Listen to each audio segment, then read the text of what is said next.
His first book, Out of the Jungle, Jimmy Hoffa, and the Remaking of the American Working Class was published in 2001. His work has appeared in the Daily Beast, LA Times, Boston Globe, New York Magazine, among many others, as well as appearances on the History Channel and The Daily Show. He's here tonight with his new book, Renegade History of the United States. We're honored to have him with us, and thank you all for joining us. And with that, please join me in welcoming Thaddeus Russell. Well, this is an intimate gathering. I'm from LA, so it's always nice to be back in Seattle, a place where people think and read and have unusual ideas. I certainly have unusual ideas. I've been called a troublemaker, and I wear that label proudly. And tonight I'm going to use some words and employ some ideas that might trouble you. And what I would like for you to do is think about your values that you attach to those ideas and words. So I'm assuming that most of you think that the weekend and vacations are good things. I assume most of you think that dancing or listening to non-classical music is not evil. I'm betting that while you might have some mixed feelings about cosmetics and hairstyles and fashionable clothes, you probably are glad that those things are available to ordinary working class people. If you're a woman, I think there's one here. All right. I'm guessing, but correct me if I'm wrong, that you think it is okay for you to walk in public without a male chaperone, for you to earn high wages, to own property.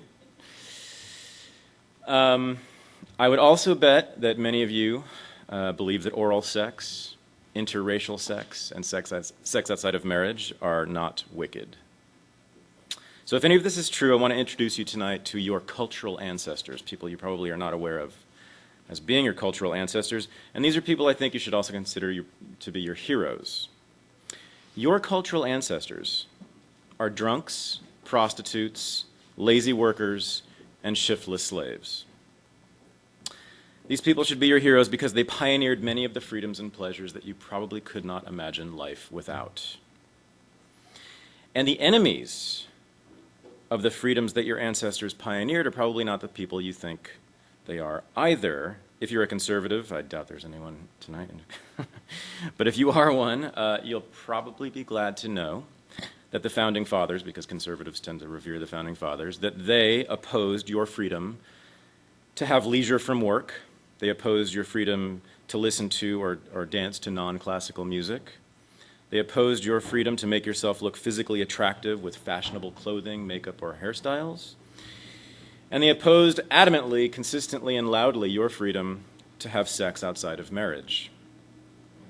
But if you're a liberal, or if you're someone far to the left of liberal, you might be surprised, and I hope actually that you're a little bit disturbed to learn that abolitionists and feminists opposed all of those freedoms as well. So now if you know anything about me, you know that one of my very favorite freedoms is the freedom from work. But the belief that leisure is a good thing is relatively new. In fact, very few Americans know that leisure was officially evil until the late 19th century. Now, of course, when the settlers got here, the first white settlers from Europe, when they got here, they were faced with lots and lots of trees and lots of Indians. So that took a lot of work to carve a living out of that wilderness. Certainly. But from the time of the very first settlements to the present day, no people in the world have promoted the work ethic. And what is the work ethic? The work ethic is a belief that work in itself is a good thing, regardless of what you gain from it. No people in the world, from then until now, have promoted the work ethic more strenuously than have Americans. And no people attacked leisure, attacked play, and attacked fun more loudly, more violently, than did the so-called free Americans of the New Republic.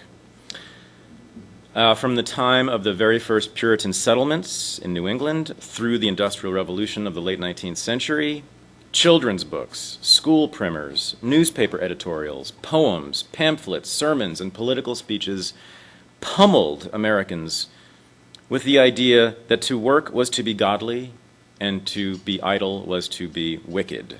Cotton Mather, the very famous Puritan minister. He instructed parents to keep their 5-year-old children in what he called continual employment so as to deliver them from the temptations of idleness.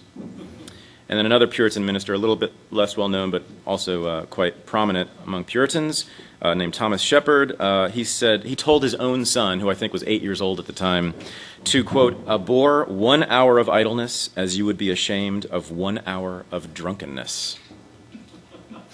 Then in the 18th century, Benjamin Franklin very famously told Americans to work all hours of the day in order to be virtuous and to be happy. In Poor Richard's Almanac, he wrote, "It is the working man who is the happy man. It is the idle man who is the miserable man." On the very first page of the most commonly used school primer, this is for grade school children, very first page of that textbook for children was this poem. "How doth the little busy bee improve each shining hour, and gather honey all the day from every opening flower?" It's very sweet, starts off. "In works of labor or of skill, I would be busy too, for Satan finds some mischief still for idle hands to do." American schools later, in the early 19th century, taught children to avoid what they called the frivolities of play, and to make themselves useful through the exercise of self-denial, self-sacrifice, and constant hard work. By far the best-selling primer for school children through the 19th century was Noah Webster's American Spelling Book. Virtually every white school child in the 19th century read this book. It instructed its young readers that, quote, "A wise child loves to learn his books, but the fool would choose to play with toys." Now, these lessons on the work ethic were taken to heart especially by American farmers, who constituted the great majority of the American population all the way through the 19th century. They were famously devoted to work, both as a necessary means of survival, certainly, but also as a virtue in itself. The work ethic became a central part of formal American culture. But thankfully, very thankfully, there were many children who did not follow these lessons when they grew up to be adults. And there were other children who lived inside the United States, but never lived of the United States, who were never taught these lessons at all. These children grew up to become heroes in my book. They were drunken, lazy workers, and they were slaves who were called shiftless. Most Americans now don't know that in the early American economy of the early 19th century, in the first factories that were developed, it was the norm for workers to decide when they showed up to work and when they went home. And that was largely unchallenged by employers. It was the cultural norm, so employers could not challenge it. They simply could not find workers to replace those slacking workers because most workers agreed with that norm. Workers typically spent long periods in the afternoon eating, drinking, and sleeping on the job. And again, those things were taken for granted and largely unchallenged by their bosses. And the 3-day weekend in the first factories was the norm. One of the largest and most important early industries in the United States was shoe manufacturing, and cobblers were known to frequently stop work for games, to have long conversations about politics or gossip or whatever, and to shuffle off to the grog shop. Workers in many of the first major industries were normally paid for 6 days of work and formally expected to at least show up for 6 days of work. But on Saturday, on the job, at work, they drank beer all day long. And then the drinking usually continued into Saturday night, and then it usually continued all the way through Sunday. So that by Monday, most workers in the first major industries in the United States were unable or unwilling to work at all. And this gave rise to a wonderful and now forgotten tradition called Blue Monday. It was a workers' day of rest following the Lord's Day of rest. The point I'm trying to make here, and I do in the book, is that cultural norms are often, perhaps always, more powerful than laws. So simply by being lazy, these were unorganized workers. These were workers not in trade unions. They did not go on strike, generally. Simply by being lazy, simply by being slackers, these workers established the idea of the weekend. The rejection of industrial discipline and the embrace of leisure is a good thing. Increased, actually, in the late 19th century when workers from pre-modern peasant cultures in Southern and Eastern Europe flooded the shores.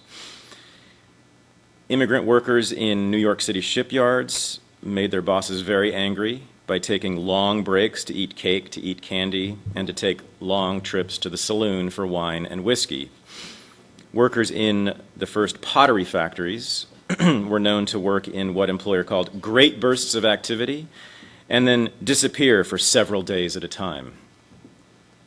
Immigrants also, the new immigrants, also continued the early American tradition of the informal three-day weekend. One employer said that for his immigrant workers, Monday was given up entirely to debauchery.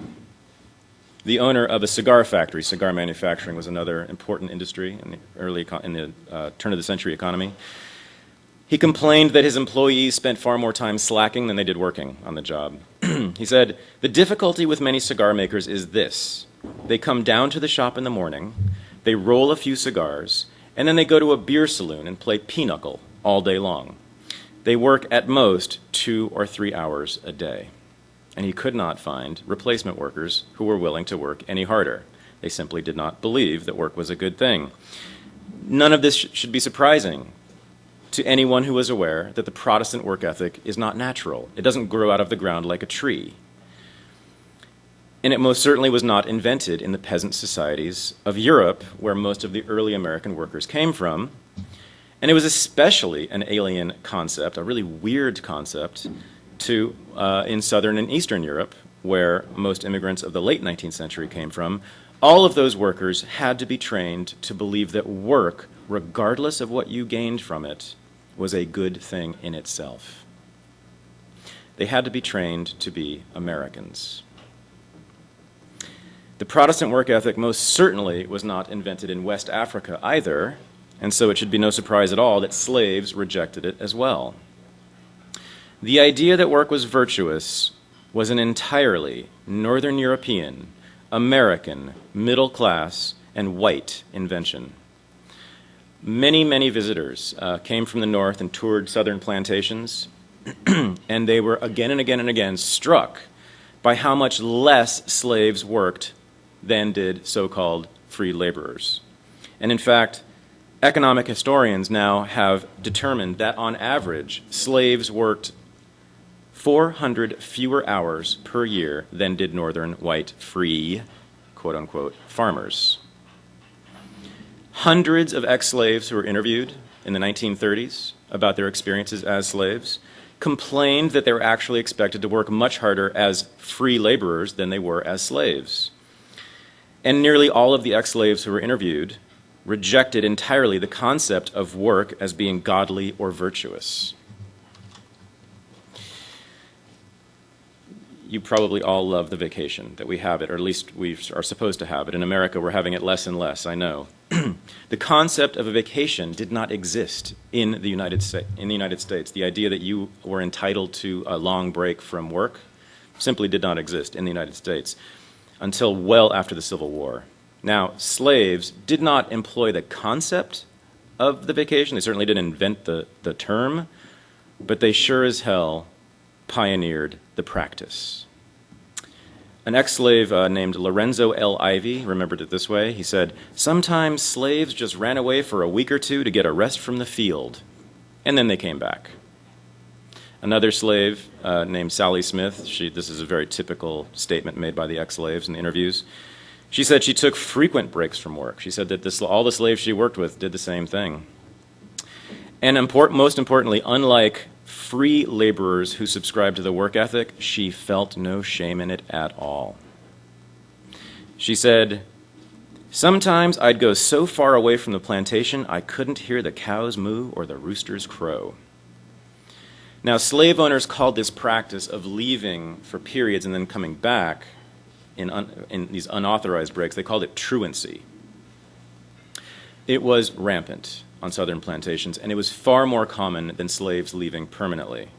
It's a common misconception that the Underground Railroad was common. Very few slaves actually, a very small percentage of slaves actually left on the Underground Railroad permanently, but many, possibly most slaves left their plantation for these extended periods, these breaks from work when they felt like it.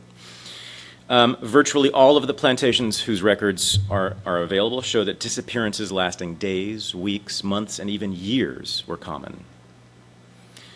Slaves simply had much, much more power over their masters than we normally think. Historians have found that masters, in fact, were much more likely to let their slaves get away with truancy without punishment than to punish them for it. Often a slave would stay in the woods or on a neighboring plantation or even in a nearby town until he received a promise of amnesty from his master. I won't come back until you promise to not punish me, and more often than not, the amnesty was granted. Some truant slaves actually moved their entire place of residence from their home plantation to another plantation, and then they commuted to work. The number of slaves who took unauthorized breaks, the number of slaves who were truants, was so great that a man named Dr. Samuel Cartwright, who was sort of the South's leading medical authority, he invented a disease, or discovered, he thought, a disease that he called drapetomania, which he said blacks were particularly susceptible to. The major symptom of drapetomania was what he called the absconding from service. Now, of course, white racists thought that this was simply another piece of evidence that blacks were naturally inferior and that they were naturally disinclined to work. Now, that this belief that the reluctance to work was natural or biological or racial was rejected first, and I think most intelligently and most powerfully, by the eminent black social scientist W.E.B. Du Bois, who explained it as the inevitable consequence of forced labor. Du Bois said this is my favorite passage in all of his work, and it's in a book that's not very well known. It's called The Gift of Black Folk, Not the Souls of Black Folk. Very few people read this one, but they all should. He said, all observers spoke of the fact that the slaves were slow and churlish, that they wasted material and malingered at their work. Of course they did. This was not racial, but economic. It was the answer of any group of laborers forced down to the last ditch. They might be made to work continuously, but no power on earth could make them work well. And then Du Bois went even farther in a very stunning passage, and I'll never forget the first time I read this. He argued that all of this might have been evidence of the slaves' superiority over whites, who worked for themselves and believed that working for oneself and that work in itself was a good thing. Du Bois said that the slave, quote, was not as easily reduced to be the mechanical draft horse which the Northern European laborer had become. He was not easily brought to recognize any ethical sanctions in work as such, but tended to work as the results pleased him, and he refused to work or sought to refuse when he did not find the spiritual returns to be adequate. Thus, he was easily accused of laziness and driven as a slave, when in truth he brought to modern manual labor a renewed valuation of life. Du Bois was saying to his white racist readers, you're absolutely right. Slaves did not believe that work is better than life, and why on earth do you? So at the very same time that white slackers and shiftless slaves were inventing American leisure, some very bad women were inventing women's liberation. And I'm not talking about feminists. In the 19th century, a woman who owned property, who made high wages, who had sex outside of marriage, who performed or received oral sex, who used birth control, who consorted with men of other races, who danced, who drank, or walked alone in public, who wore makeup, perfume, or stylish clothing, and most importantly, was not ashamed of any of those things, was almost certainly a whore. In fact, prostitutes won virtually all of the freedoms that were denied to women but are now taken for granted. Women who chose prostitution enjoyed a very favorable market for their labor. Demand, of course, was always enormous and constant, and the pool of available labor was kept small by the stigma that was attached to the trade. So even the poorest paid prostitutes, the so-called streetwalkers, these were the women who weren't even attached to brothels, who simply walked the streets by themselves, even those women at the bottom of the trade earned at least 5 times what the average woman worker made in a so-called legitimate profession. The United States Department of Labor got very concerned about this, and in 1916 they conducted a study of prostitution, and they found that on average prostitutes earned $40 per week. This is in 1916. How much money was that? It was exactly double what white male trade union construction workers made. The high wages of prostitutes made them not only the wealthiest women in the United States, it also made them the only economically independent women in the country. Prostitutes were the first women in this country to break free of what early American feminists, I think, rightly described as a system of female servitude. Of course, wages in respectable positions for women were so low that the only way a woman could gain any real wealth was by marrying a rich man, right? But because of the law of coverture, something that most Americans are now no longer aware of, which granted legal ownership of all property to husbands, even women who married wealthy men owned little or nothing of their own. But women who chose to be bad could live well with no help at all from a man. Prostitutes who rose to the top of the industry to become madams owned more wealth by far than any other women in the United States. In fact, they were among the wealthiest people in the United States. One example is Jessie Hayman, a very prominent madam in San Francisco. In fact, you can still go see her, the building in which her brothel was housed in the Tenderloin district in downtown San Francisco. Her brothel included 3 fireplaces, a saloon, a champagne cellar, and 15 suites that were filled with imported French furniture. She provided each one of her employees with a wardrobe worth a total of $6,000. This is in early 20th century dollars. I don't know exactly what that translates to, but it's huge. Each wardrobe included a fox fur coat, 4 tailored suits, 8 hats, 2 dress coats, 12 pairs of shoes, 12 pairs of gloves, 7 evening gowns, and 7 negligées. Hayman earned enough money from her business to buy several parcels of extremely valuable land in the city. And then she was so wealthy that after the 1906 earthquake that decimated the city, she and several other madams provided food and clothing to thousands of people who were left homeless. Lou Graham. Does anyone know Lou Graham? Okay. The queen of the lava beds. She was Seattle's most prominent and wealthiest madam. She was also, without a doubt, one of Seattle's wealthiest residents overall. She invested heavily in the stock market and in real estate, and she became one of the largest landholders in the entire Pacific Northwest. Now, I don't want to romanticize prostitution. It was certainly not paradise to be a prostitute. Some madams abused their employees. Some of them placed them in peonage. But those madams tended to be failures. Why? Because of the very tight labor market.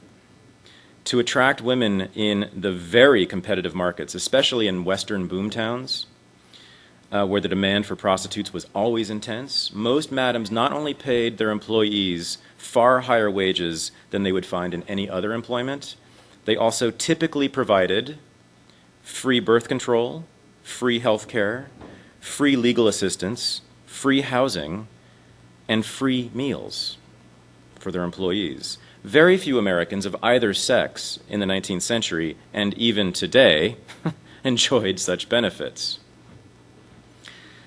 Now you're probably wondering, well, what did the prostitutes themselves think about this?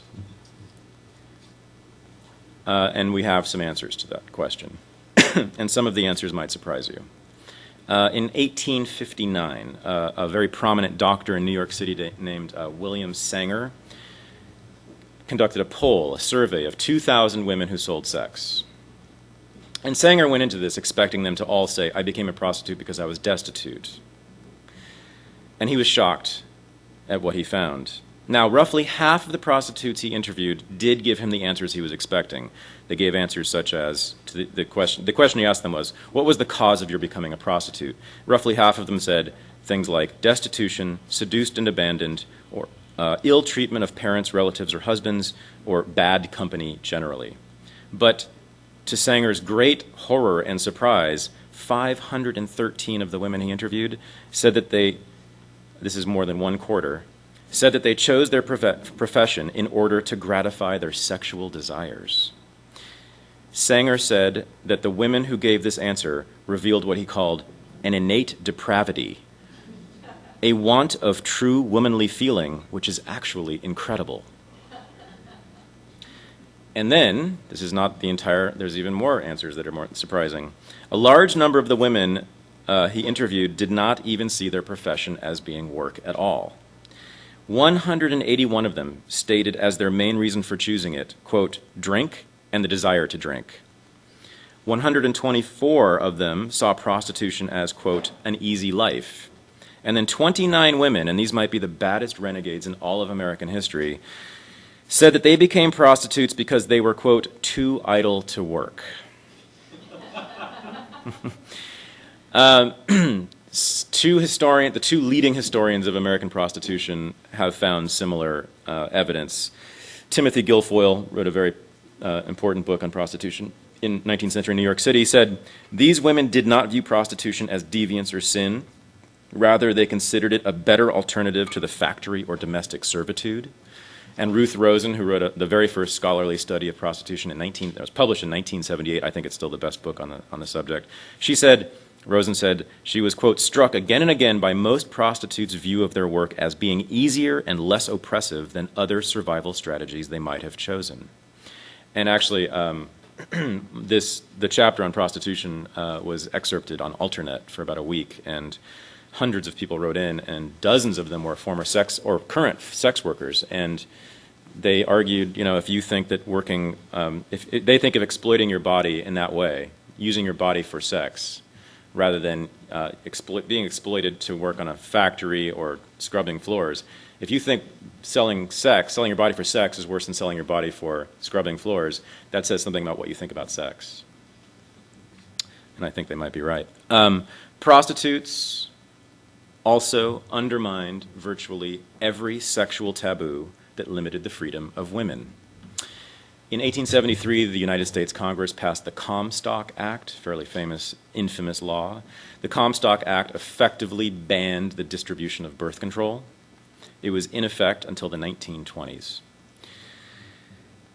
But during that time, an underground army of renegades continued to produce, distribute, and purchase illegally contraceptives and keep sexual freedom alive for all of us. And of course, the steadiest and largest pool of consumers during that time was prostitutes. By the 1870s, it was estimated, or it is estimated by historians, that 5 to 10% of women in American cities, or several million women, were prostitutes in the 1870s. That's a huge market for birth control when it was illegal. These women kept underground birth control businesses alive until the legalization of contraceptives in the 1920s. The largest manufacturer of illegal contraceptives during this period, during those decades, was a man named Julius Schmid. He was a German Jewish immigrant who had a house near Times Square. Of course, Times Square had the red light district. And he had an underground factory in which he employed his wife and his children and other workers, making condoms and diaphragms. Produced hundreds of thousands of these things over decades, all underground, all illegally. And he had his factory in the right place. Most of his customers were prostitutes. The prostitutes kept that business alive. When legalization came in the 1920s, Schmid became the producer of the best-selling condoms in the United States. So, if you have ever used a Forex, Ramses, or Chic condom, you have an unassimilated Jewish criminal and thousands of whores to thank.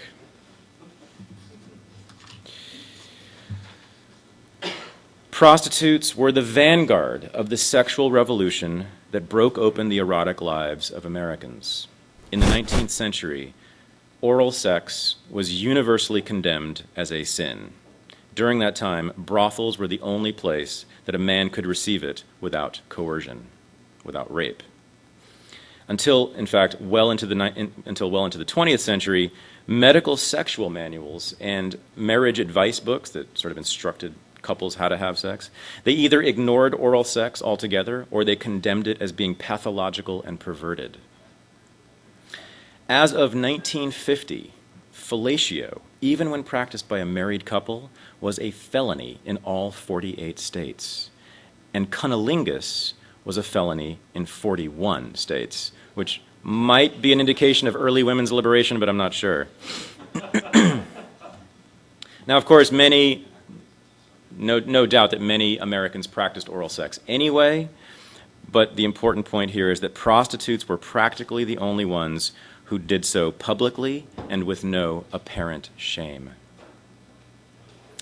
This is just one example. There are many studies that show the same thing. In a 1934 survey of Chicago prostitutes, only 5 solicited what investigators called the normal coitus, while more than 100 offered fellatio. Prostitutes also made dancing part of mainstream American culture. Dance historians have estimated that in the 1910s, more than 100 new dances became fashionable in respectable public places in the U.S. These dances radically overturned Victorian conventions against overt sexuality because they, of course, encouraged couples to dance closely with lots of physical contact and to move their bodies in sensual, really sexual ways. The most influential of these new dances were the turkey trot, the foxtrot, the Charleston, and the Texas Tommy. Historians of dance have cited those dances that became respectable in the 1910s as being the basis for swing dance in the 1930s and 40s, for the movements at the first rock and roll concerts in the 1950s, for disco in the 1970s, and for hip-hop. There's wide agreement on that. Those dances were invented by ex-slaves and their descendants in the South, but then they were popularized among whites by prostitutes in the red light district of San Francisco known as the Barbary Coast. Through the 19th century and into the early 20th, prostitutes were virtually the only women in the United States who wore makeup, who colored their hair, or who wore brightly colored clothing. And the red dress was the symbol of the sex trade. It was known as the scarlet shame of streetwalkers. If you wore a red dress in public, you were a prostitute. Respectable women simply never wore a red dress. It was the sure sign of what you did for a living was illicit. But by the early 20th century, as more and more women left the countryside and came into cities and discovered new freedoms there, they made elements of the prostitute styles their own. In the first 3 decades of the 20th century, the number of American perfume and cosmetics manufacturers nearly doubled, and the factory value of their products rose tenfold. At the new dance halls that spread across the cities in the 10s and 20s that became all the rage, the use of rouge, powder, and lipstick was an almost universal custom. A lot of newspapers noted during this time that the wealthiest women in society had also adopted the look of the street. The New York World was somewhat shocked when it reported that, quote, society women now paint their faces, even those in very select circles. And the historian Kathy Pice, who's written the definitive study of the history of cosmetics, said that by the 1910s, it was often difficult to distinguish the dress and style of respectable women from prostitutes at dances. By the middle of the 20th century, the looks that were pioneered by prostitutes were not only respectable, but also completely normal. Massive adoption of their clothing styles began in the 1910s, when, for the very first time, respectable women unabashedly revealed the skin below their necks. Hems became shorter, hosiery was rolled down to reveal parts of the leg, and dresses were deeply cut to expose cleavage. In 1917, the eminently respectable, completely middle-class and bourgeois magazine, The Ladies' Home Journal, advised in its fashion column for women to wear dresses that were sleeveless and semi-transparent. Now, just a few years before then, only a madam would say such a thing. Many observers also noticed that women smoking and drinking in public, which had been the exclusive practice of prostitutes, were becoming fashionable for women of all classes. And then there was the famous short-cropped, sometimes wavy hairstyle that became the fashion statement of the 1920s. That was invented by which group of women? You're supposed to say flappers, and then I say no. There is evidence, in fact, photographic evidence, of prostitutes wearing that style in New Orleans in 1912 and 1913.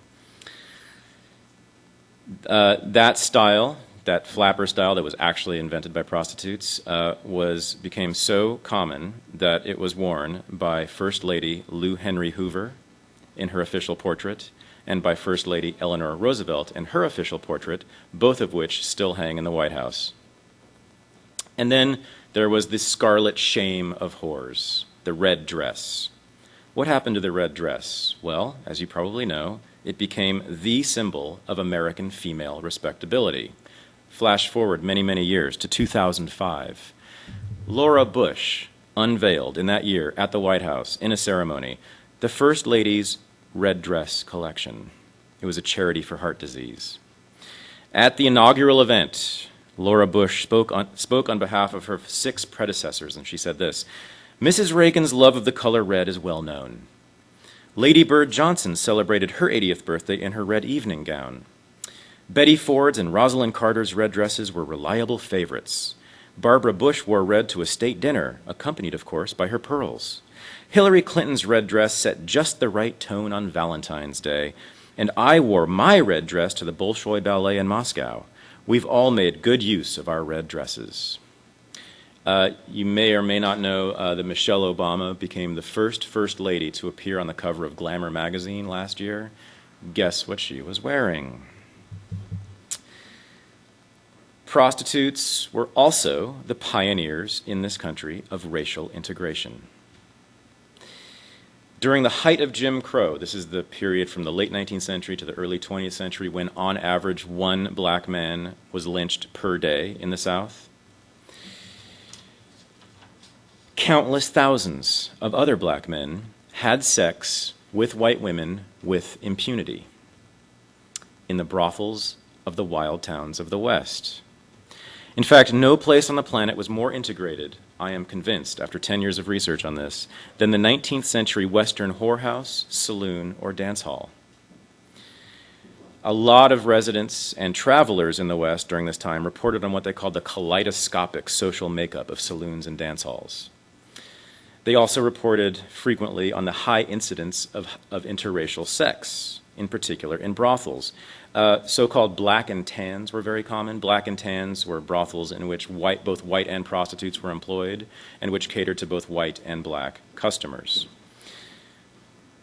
In big Western cities, especially like Denver and San Francisco and LA, the typical brothel contained not just black and white prostitutes, but also women from China, from Japan, from Mexico, and from all parts of Europe. There were Jewish madams, there were Italian madams, and there were Cherokee madams. Chinese and Mexican madams controlled a large part of the commerce in early San Francisco and early LA. And then there were many, many wealthy, powerful, and famous madams who had been born into slavery. Now, this is not to suggest at all that prostitutes were committed in any moral way to racial justice, but that like all good renegades, they were committed to no morality at all. The university researcher conducted a study of prostitutes, and he was particularly interested in the fact that they often crossed the color line when this was not being done outside of their world. And he got very similar answers from white and black prostitutes about why they did this. The white woman he asked said why she had sex with black men for money. She said, "It ain't that I'm so crazy about colored men, but I can make more money here among them." And a black woman said virtually the same thing. She said, "I like to have white trade because they'll pay more, period." You may know about the great migration of African Americans from the South into cities in the North and in the South. In fact, there's a new best-selling book out about this. I'm sure it doesn't mention this part about the Great Migration. During the Great Migration, there was another Great Migration across the sexual color line.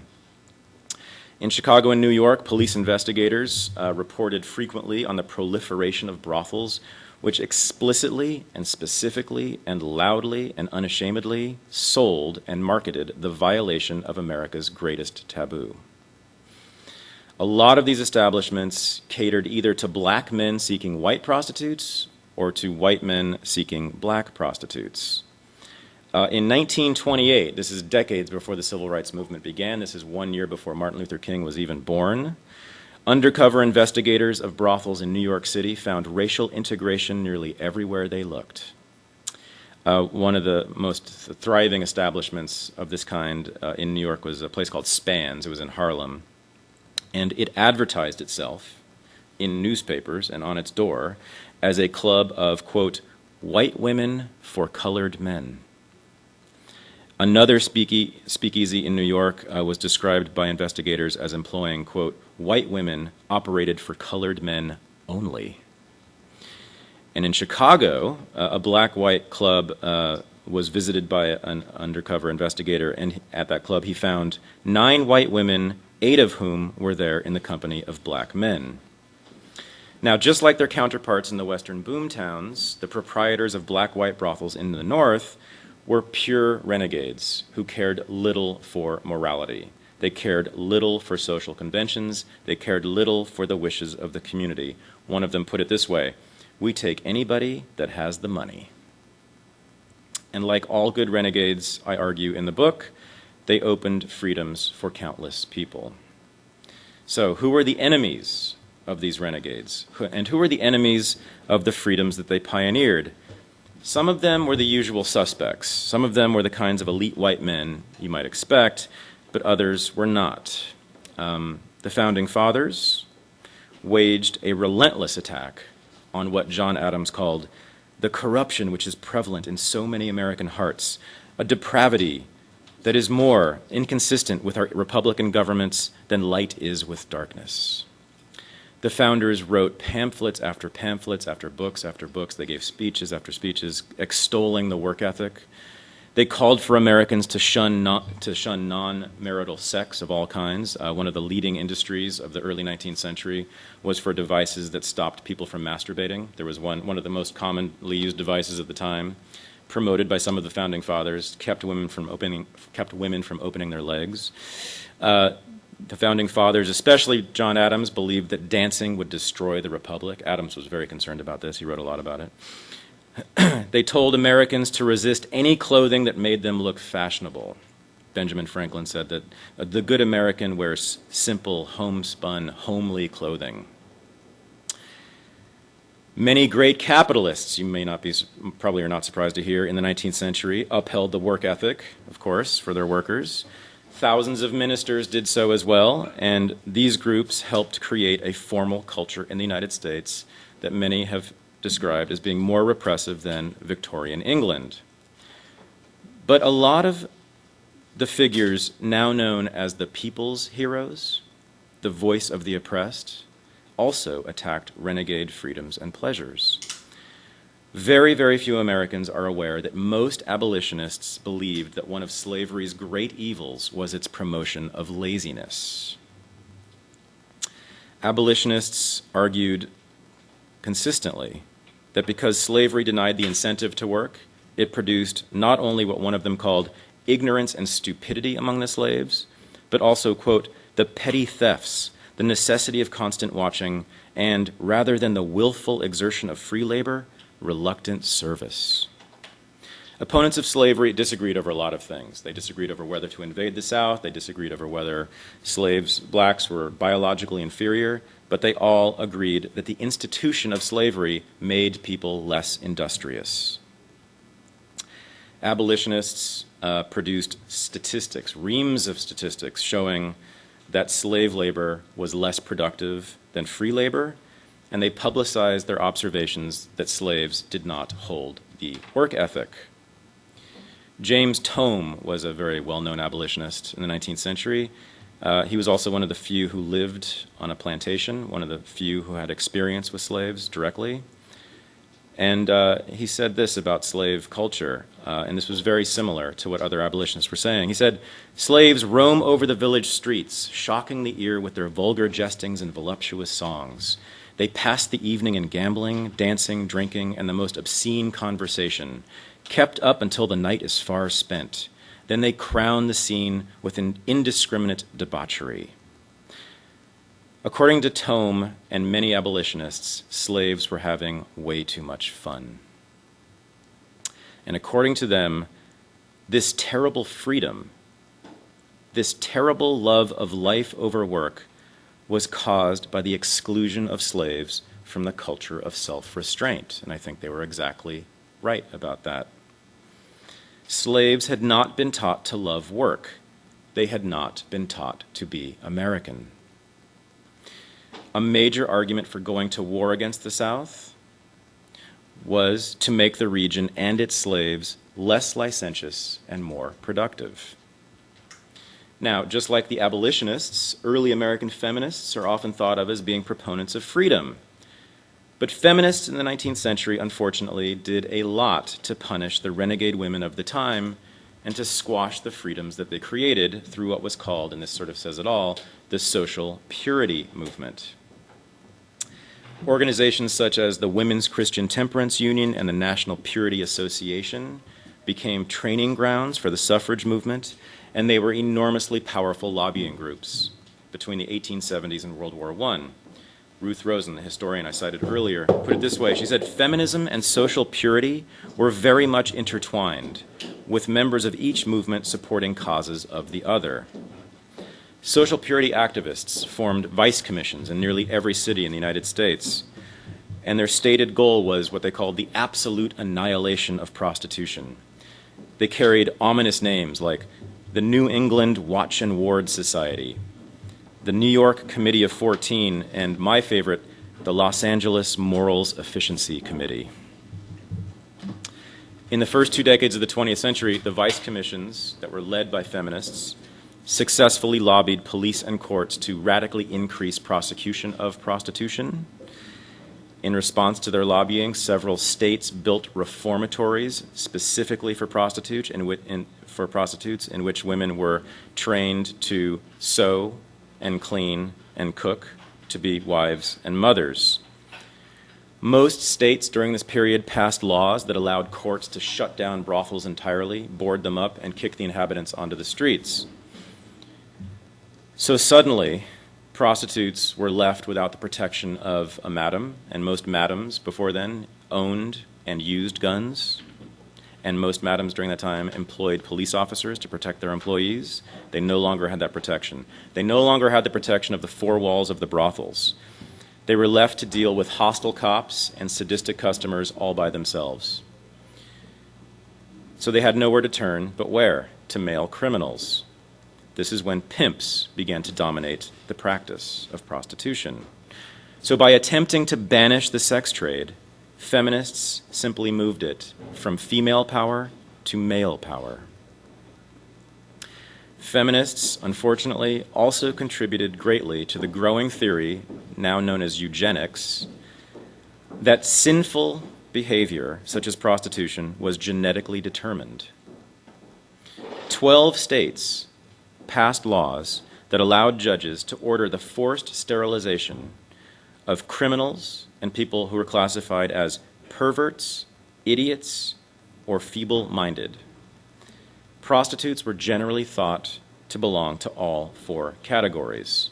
And so, in the first half of the 20th century, some 40,000 women were forcibly sterilized for selling sex.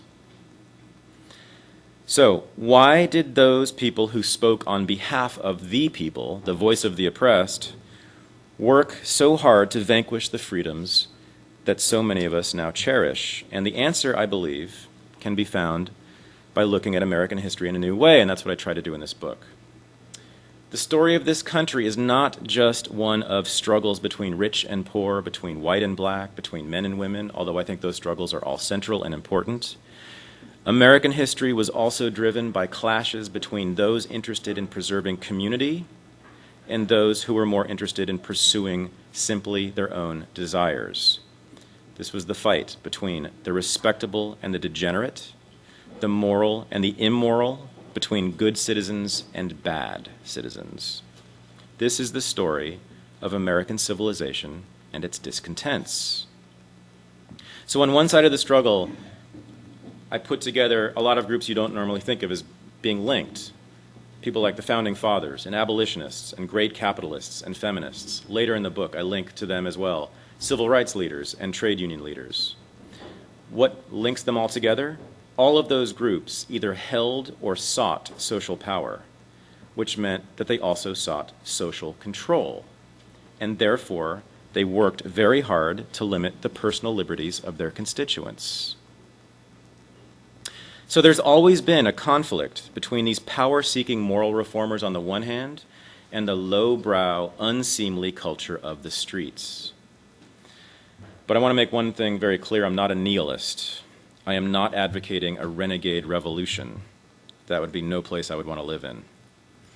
So the argument in the book, the argument here, is not that bad people, so-called bad people, should replace the disciplinarians, but that in American history, the struggles between the two have determined the breadth of personal liberty. I don't make any claims for other parts of the world. I haven't really studied in any serious way other parts of the world, but I am convinced after years of research that in this country, the more that bad people existed, resisted, and won, the more freedom was expanded for everyone. So what I want to say is, let the struggle between the civilizers and renegades of American society be eternal. Let it go on forever. But what I want to do is to make you see how the lowly, degenerate scum of the earth have made this place we live in look anything at all like the land of the free. Thanks very much for coming.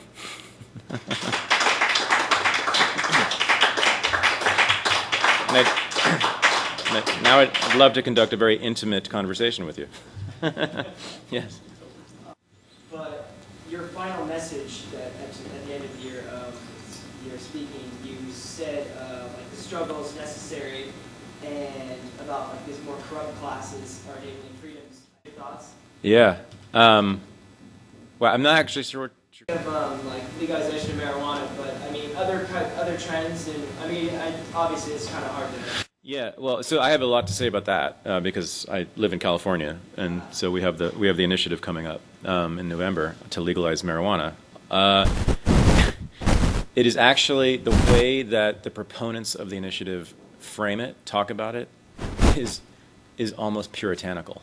It's almost as if Cotton Mather were advocating marijuana use. Never once will you hear this said. We would like marijuana to be legal because we like to smoke it.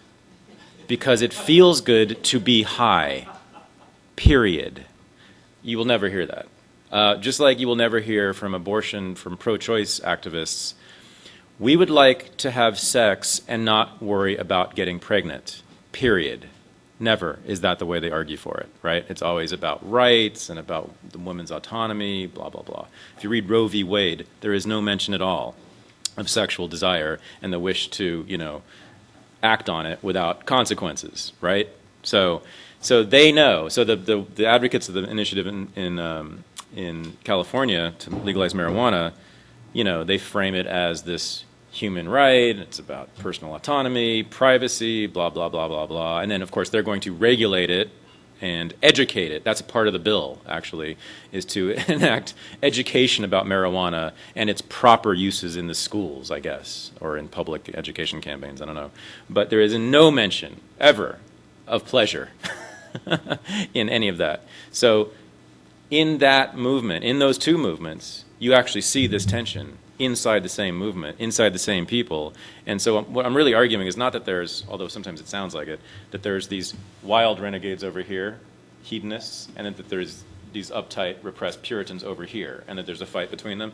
Usually it's actually the fight goes on inside of you and inside of me, inside of individuals, and we constantly struggle with this. It's the fight, it's the classic fight identified by political philosophers since Plato between the individual and the community. Right, and so we're constantly, each of us has to do that all the time. So, yeah, I mean that's I'm looking at American culture through this new prism, right? And you can actually see that cultural fight playing out in those movements. Yes, again. If you have been the struggle go along now with the internet and now that we have much more voices and whatnot? Do you think it's helped this struggle or maybe suppressed it just because of having so much pollution? So now I'm going to get a little bit academic, but I'll try to still make it entertaining. Daniel Bell is a great sociologist who wrote an essay, which was also a book in the early 70s, called The Cultural Contradiction of Capitalism, in which he said that capitalism produces these two opposing forces. Very fascinating. On the one hand, capitalists make you work. You must be disciplined. You must repress your desires to go sit in a cubicle and type at a computer all day, or to work in a factory, or to do anything, right? It requires repression. So he called that Puritanism, right? The Puritanism that capitalism produces. Then he said, at the very same time, capitalism is producing hedonism, because it must appeal to your base, unseemly, primitive desires, your individual desires. And these two forces are always clashing. And so you will see this.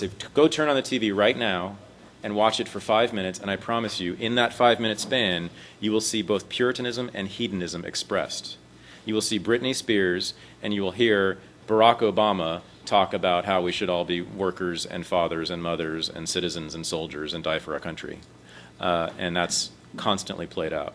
And watch a sporting event. Watch any sport. I've never watched a sporting event in which an announcer did not talk about the work ethic of one of the athletes. Right? It's usually the one white guy on the basketball team. But even when it's all whites or all blacks, there's going to be one or two guys who has a great work ethic. I have never watched a game in which I haven't heard that. So so you hear it back and forth, right? But also sports is leisure and fun and individual, non-productive stuff, right? So that's capitalism, sort of fighting itself in this really interesting way, and that's really the fight that I identify. In the back, and then yes. Talk about the repudiation of debt by the low-income people and the moratorium on foreclosures and stuff like that. Is that another? Oh, totally. I was actually going to write about that. Yeah, have people walking away from their houses, or staying in their houses. That's what's happening. It's fantastic. I think it's a wonderful movement. And there's an argument made. I was going to make it, but then it was stolen by some professor in Arizona to just tell people just stay there, or just walk away from the thing, right? Because when everyone does it, like what's been happening, it becomes a cultural norm. Just like those shiftless workers in the 19th century. What can the bosses now do when everyone's doing it? Right? And so what people were doing was they were taking money, they would get second mortgages, and a lot of them were then going on vacation to the Bahamas with that money, right? And now, what are they going to do? What's B of A going to do to those people? How are you going to take the Bahamas vacation back from them, right? It's gone. Sorry. So it's this wonderful movement, and now you have, and I've heard studies of this, and I've even heard it on NPR, hundreds of thousands, I guess, people, possibly millions, I don't know, hundreds of thousands of people sitting in their houses, and they've been sitting in their houses for years now, 1 or 2 years, without paying a dime to anyone. And the bank isn't even knocking on the door because they have so many to deal with. They can't bother. They can't do it anymore. It's become a cultural movement, which, as I was arguing, is much more powerful than any law, or any organized movement in a way, right? Well, my question is more like it seems Okay. like the earlier examples of this, they were like things that changed our society and changed, our country. Mm-hmm. And I just wonder now if so much of it is so contained by these mega corporations where it's not going to have. Oh no, I'm very optimistic. I know you're a professional pessimist, but I'm optimistic. No, the fight continues always, and the illicit, nasty, overly sexual, shiftless trend of today will be the fashion of tomorrow, right? I mean, that constantly happens. And I argue that if you just basically look at what sort of African Americans and gays and youth and criminals are doing, that will be the hot thing a year from now, and invest in that. But not all of those things are wonderful, but a lot of them are, and a lot of them are freedoms that we suddenly find to be great, right? Just like what I was talking about. So, yes. I have one more. I also don't know if it's a question, but the notion that we hear and that we read about that Americans work harder and longer hours than anybody else, than any other culture. Almost, yeah. But we read about it as being a bad thing. So look at us. We are Mm. We are not reaping the rewards, Mhm. making less, and we're not reaping the rewards of what we're subjecting ourselves to. So on one hand, we feel cynical and we feel punished, like maybe we're returning to some kind of 19th century work ethic that's being forced upon us. Yeah. But yet, to counteract that, we indulge ourselves in a lot of, There's the tension. yeah. Yeah. So yeah, we work on average, I think it's 400 or 500 hours more per year than the Norwegians and the Danes do, and 300 more than the Germans, and 200 more than the French, and of course their vacations are 3, 4, 5, 6 weeks, on and on and on and on. I mean, they get much more time off. You know, the French passed a 35-hour work week a few years ago, and I think that's all because they didn't share the work ethic the way we did. They didn't uphold it the way we do. Now, so I was going to say, well, this kind of ties it all together. I mean, I think some Americans work hard to gain the BMW. Sure, that's not the work ethic, but many of them are workaholics, right? And to them, that's their only means of feeling good about themselves. And I think that is a deeply ingrained cultural norm, actually. I don't think they were born with it. I don't think workaholics are born. I think they're made by the culture. And it's an internalization of that idea. I can't prove that, but that's what I think it is. That's why people spend all day and all night in their offices. And it doesn't matter Bill Gates is a great example, right? I mean, the wealthiest man on earth, he's actually ascetic. I was just watching him on TV a couple nights ago, and he and his wife were talking about how, and I believe them actually, they're giving away all their money, right? Or most of it, and they said, we actually don't care about stuff like clothes and cars, and they have a fancy house, sure, but you look at him, he looks like an accountant. You would never know, right? He's not the flamboyant slave who dressed above his station at all, right? He's the opposite of that. And I believe that. I think he lives to work. And I think that he was, in a sense, internalized that idea that it's good to work. I think he feels really good about himself when he works 16 hours in a day. Even I do. I mean, I'm not immune from it. I'm part of the culture, you know. I feel bad when I don't work, you know, and I think that's the culture at work inside of me. So, yeah, a lot of the great capitalists, Carnegie, Rockefeller, they never spent money on themselves. They dressed really in plain ways. They didn't go to parties. They had mansions, but they just spent all their time in these little studies working. And they were called, Max Weber, the social scientist, explained this. You know, he said they're driven not by a desire to have fun and pleasure, but to rule the world and to be patriarchs to all of us, you know, and to be great in that way, to work and to gain the wealth so that then they can pass down civilization to us. So yeah, no, yeah. That's power, though. That's a different reward. It is, but they also extolled the work ethic extensively, and that's how they really felt fulfilled, you know, and they make sense in this culture. That's how we've been told from the get-go. So, one more. Anything else? This was actually great, despite the limited turnout. And there was no rain for once. I mean, there's no excuse. But anyway, thanks very much for coming.